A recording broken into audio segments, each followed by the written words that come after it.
పూజకు వేళాయెర. అది కార్తీక మాసం. శివపూజకు వేళాయెనంటూ భక్తులు తెల్లవారుజామునే శివాలయాలకు పరుగులు తీసే సమయం. ముఖ్యంగా శివుడికి అభిషేకాలతో ఊరంతా సందడిగా ఉండే రోజు. అలాంటి సందడులతో నిమిత్తం లేకుండా దుప్పటి ముసుగేసుకుని వెచ్చగా పడుకున్నాడు సుబ్బారావు తన ఇంట్లో. అప్పచెప్పిన పనిని నెరవేరుస్తున్న అలారం మోత విని హడావిడిగా లేచింది అనురాధ సుబ్బారావు శ్రీమతి. ఏమండి? పిలిచింది భర్తని. ఊహూ. ఆ పిలుపు సుబ్బారావు చెవిన పడలేదు. ఈసారి తట్టి పిలిచింది. ఊ అంటూ అటు నుండి ఇటు ఒత్తిగిలాడు. కానీ లేవలేదు. ఇంకా లాభం లేదని గట్టిగా పిలిచింది. ఏవండి? గుడికి వెళ్ళాలి లేవండి అని. ఇప్పుడేం గుడికోయ్ సగం నిద్రలో అన్నాడు సుబ్బారావు. శివాలయానికండి. అప్పుడే 4 అయింది. ఎప్పటి నుండి తయారైతే బయలుదేరి వెళ్ళేసరికి కనీసం క్యూ మధ్యలోనైనా ఉంటాం. నువ్వు వెళ్ళొచ్చేయ్ బద్ధకంగా ఒళ్ళు విరుస్తూ అన్నాడు సుబ్బారావు. బావుంది వరుస. జన్మానికో శివరాత్రి అన్నట్లు సంవత్సరానికో నెల అంది అనురాధ. ఆ నెలలో 4 వారాలు అందించాడు సుబ్బారావు. అంటే తెలివి వచ్చిందన్నమాట అనుకుంది అనురాధ.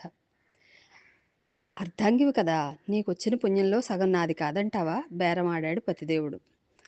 ఎక్కడైనా గాని పుణ్యాలు మాత్రం ఎవరివి వారివే తేల్చి చెప్పేసింది భార్యామణి. అంతేనంటావా అన్నాడు సుబ్బారావు. అంతే. త్వరగా తయారవ్వండి ఆర్డర్ వేసింది అనురాధ. సరే పద అంటూ లేచాడు సుబ్బారావు.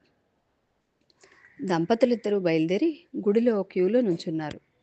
మిగతా రోజుల్లో వెలవెలబోయే శివాలయం ఇప్పుడు విద్యుత్ దీపాలతో, కార్తీక దీపాలతో కళకళలాడుతోంది. గర్భగుడి భక్తులు మ్రోగించే గంటలతో, పఠించే స్తోత్రాలతో మారుమోగిపోతోంది.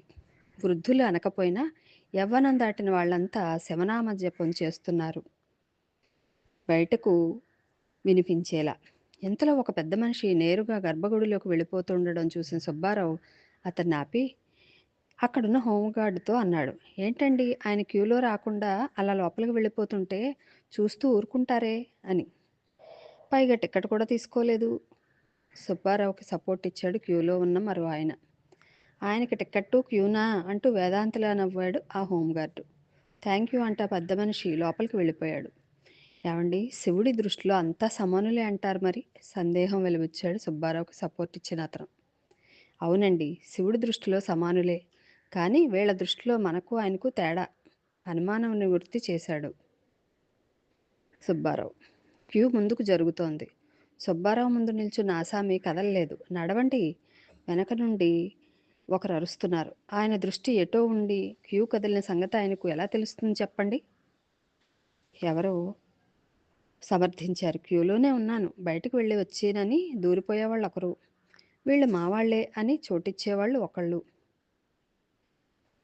ఇంకొకరు ఇలా గొడవలతో క్యూ సాగుతోంది. ఎలాగైతేనేం సుబ్బారావు దంపతులు గర్భగుడిలో ప్రవేశించారు. అక్కడ మరి ఆడామగ తేడా లేదు, క్యూ లేదు. సుబ్బారావుకి శివుడు కనబడడం లేదు. ముందున్న వాళ్ళ శిరస్సులు అడ్డొస్తున్నాయి. పోనీ నంది కొమ్ముల మధ్య నుండి శివుణ్ణి చూసినట్టు వాళ్ళ శిరస్సుల మధ్య నుండైనా శివుణ్ణి దర్శిద్దామని ప్రయత్నించాడు. కానీ తీర్థం ఇచ్చే పూజారి అడ్డు. ఆయన ఇచ్చే తీర్థం వెనకనున్న భక్తుల చేతుల్లో కంటే ముందున్న వారి తలల మీద ఎక్కువ పడుతోంది. అంటే భక్తులు శివుడికి అభిషేకం చేయిస్తుంటే పూజారి భక్తులకు అభిషేకం చేస్తున్నట్టుంది. ఇంతలో మరో పూజారి శటకోపం పట్టుకుని ఒక్కొక్కరిని తొందర పెడుతున్నాడు. ఒక ఆయన దక్షిణ అక్కడున్న హుండీలో వేసేశాడు. పళ్ళెంలో వేయలేదేం అనుకున్న పూజారి కోపంతో శటకోపం ఆ ఆసామి నెత్తి మీద మొట్టికాయ ముట్టినట్టు పెట్టాడు. అది చూసి సుబ్బారావు జేబులో నుండి చిల్లర తీసి దక్షిణ వేశాడు. అంతే. అది అందుకుని పూజారి వెళ్ళిపోయాడు. ఇంతలో అక్కడున్న హోంగార్డు పదండి పదండి, ఒక్కొక్కరు ఇంతసేపు ఇక్కడ నిల్చుంటే అవతల క్యూ ఎలా కదులుతుంది? నడవండి అంటూ త్రోసేస్తున్నాడు అందరినీ. అందులో సుబ్బారావు ఒకడు. శివుడు కనబడకపోయినా శివుడికిచ్చిన హారతి కళ్ళకద్దుకుని బయటపడ్డాడు సుబ్బారావు. బయటకు వచ్చాక సుబ్బారావు శ్రీమతి అడిగింది. ఏమండి? దర్శనం బాగా అయిందా అని. ఓ, శివదర్శనం కాలేదు గాని సత్యదర్శనం అయింది అన్నాడు. అంటే అంది. పద చెప్తాను అంటూ బయటికి దారి తీశాడు సుబ్బారావు. ఆ గుడికి వచ్చాక కాసేపు కూర్చోకుండా వెళ్ళకూడదట, మా బామ్మ చెప్పింది అంది. మీ బామ్మగారు క్యూలో నిలబడి కాళ్ళు నొప్పి పుట్టి మరి నడవలేక అలా చెప్పి ఉంటారు. రహస్యం బయటపెట్టినట్లు చెప్పాడు సుబ్బారావు. మీకు అన్నీ వేళాకోళాలే. మూతి ముడిచింది. అది గుడి అని గుళ్ళో కలిసిన కాసేపట్లోనే బాల్యమిత్రుల్లా కలిసిపోయిన ఓ ఇద్దరు ప్రౌఢవనితలు సుబ్బారావు దంపతులకు పక్కనే కూర్చున్నారు. అందులో ఒక ఆవిడ రెండో ఆవిడని అడుగుతోంది, ఏమండి, మీరు ఈవేళ ఉపవాసమేనా అని. కనీసం ఈ రోజున ఉపవాసం లేకపోతే మన బ్రతుక్కి అర్థమేముందండి? బ్రతుకు విలువ తెలిసిన తత్వవేత్తలా అంది. అయితే కాఫీ టీలన్నా తాగుతారా? కుతూహలంగా అడిగిందావిడ. ఈ రోజుల్లో కాఫీ టీ తాగకుండా ఉపవాసం ఎవరుంటున్నారు చెప్పండి? దర్శనం ఎన్నింటికవుతుందో అని కాస్త గొంతులో తీర్థం పుచ్చుకుని వచ్చాను.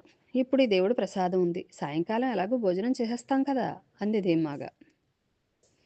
ఏమోయ్ శ్రీమతి, విన్నావా? తమరు కూడా ఈవేళ ఉపవాసమేనా అడిగాడు సుబ్బారావు. మరి ప్రశ్నించింది శ్రీమతి సీరియస్గా. అయితే రాత్రికి స్పెషల్ మీల్స్ అన్నమాట అన్నాడు సంబరంగా.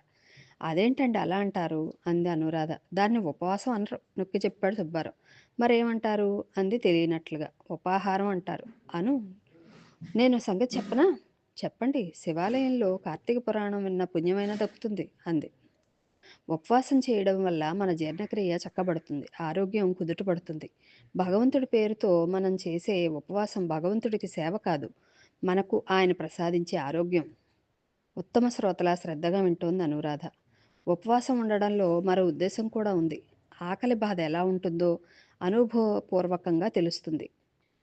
దేవుడి పేరు చెప్పి ఉపవాసం ఉండమంటే ఉండని వాళ్ళు ఉపవాసం ఆరోగ్యానికి మంచిది అని ఏ శాస్త్రజ్ఞుడో వైద్యుడో వైద్య నిపుణుడో స్టేట్మెంట్ ఇచ్చినట్లు పేపర్లో పడితే తప్పకుండా నమ్ముతారు. అలాగే శివరాత్రి నాడు జాగరణ చేయడం శివనామస్మరణం కోసం కానీ నిద్ర రాకుండా ఉండడానికి వేరే మార్గాలు వెతుక్కోవడానికి కాదు. దప్పికతో ఉన్నవాడికి దాహం తీరిస్తే శివుడికి అభిషేకం చేసినట్లే.